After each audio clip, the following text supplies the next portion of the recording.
This video is brought to you by Antstream Arcade, the classic video game streaming service that has thousands of fully licensed retro arcade, console, and computer games ready to play straight to your Windows PC, Mac OS, Android phone, Fire Stick, and more. Did you know gaming viewers can get an incredible 60% off an Antstream Arcade subscription for a limited time, meaning the usual $9.99 monthly subscription is just $4. And from the 23rd to 30th of this month, Antstream Arcade is hosting the world's first online streaming Pac-Man tournament with pro gamers Billy Mitchell and John Studley. This will be the hardest contest ever on Antstream, and it's calling out for the next wave of gaming legends to take part. Antstream also has weekly contests where you can compete against friends and rack up high scores on the global leaderboards. Antstream Arcade requires no maintenance or building at all. It's ready to stream from the get-go. If you're interested in an Antstream subscription or taking place in the Pac-Man tourney, check out the link at the top of the description and on screen. And use the code DYKG60 at checkout.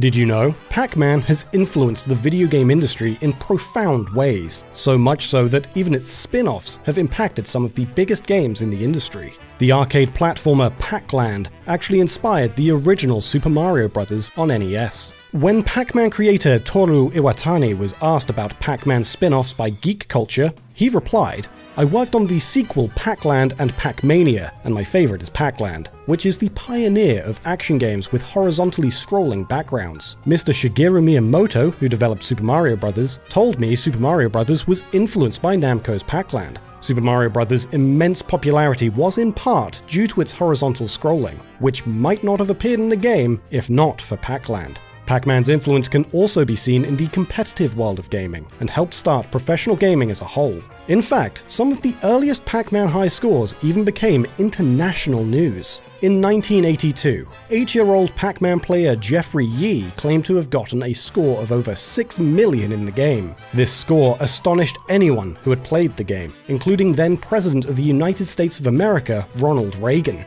Reagan sent Jeffrey a letter congratulating him on his high score, but this congratulations may have been premature.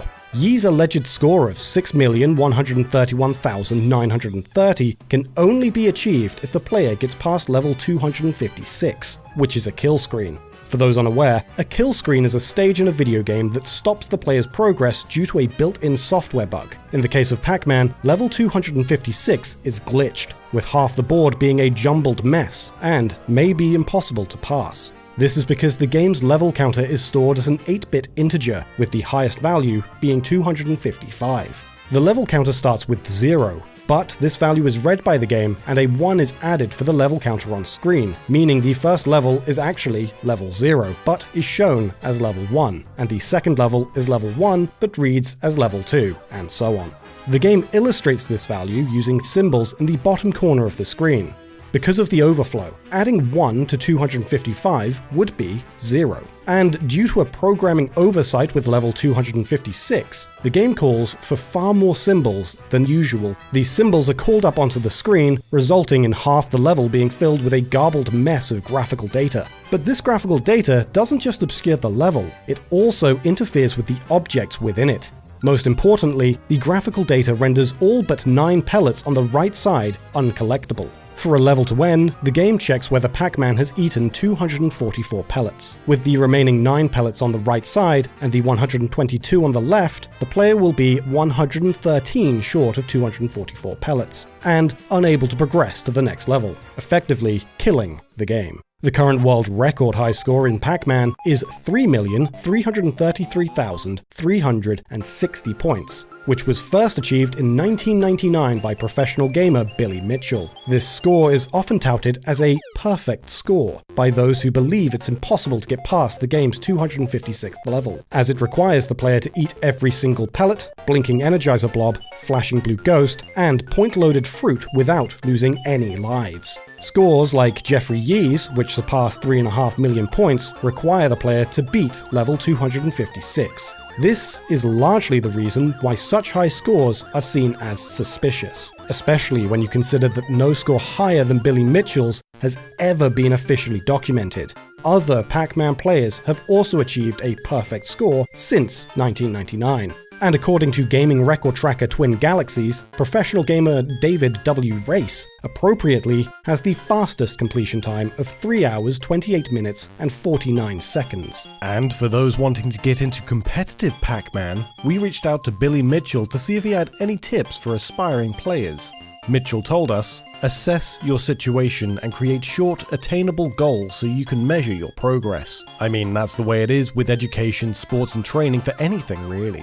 You don't start with a marathon, you gotta crawl before you walk, and walk before you run. Also, if you're just starting out and want to get better, check out the Pac-Man tips I shared on Antstream. Pac-Man quickly bred a competitive scene, with competitions popping up all over America. One contest that's often referred to as the largest was a 1982 Pac-Man tournament in Milwaukee. The tournament had thousands of applicants, and was eventually whittled down to 8 finalists. The reason this tourney is called the largest isn't because of the amount of applicants, it's because the finalists got to play the Atari 2600 version of Pac-Man on the jumbo screen at the Milwaukee County Stadium. At the time, it was the largest screen in the United States, being 29 by 63 feet in size and made up of 30,000 40-watt bulbs. But for as much success and impact the Pac-Man franchise has had, it's also had a fair amount of failure. Pac-Man World came about after another project, Pac-Man Ghost Zone, was scrapped. Ghost Zone was also a PlayStation platformer being developed by Namco Home Tech. This would have been the first 3D Pac-Man game to release on home consoles, and got so far into development that it was shown at E3, and even had a box art and appeared in print media. A handful of elements from Ghost Zone were repurposed for Pac-Man World, including the title screen theme. Another scrap project was Pac-Man Adventures. In 2004, Namco contacted legendary animator Don Bluth to make designs for a new game under the working title Pac-Man Adventures.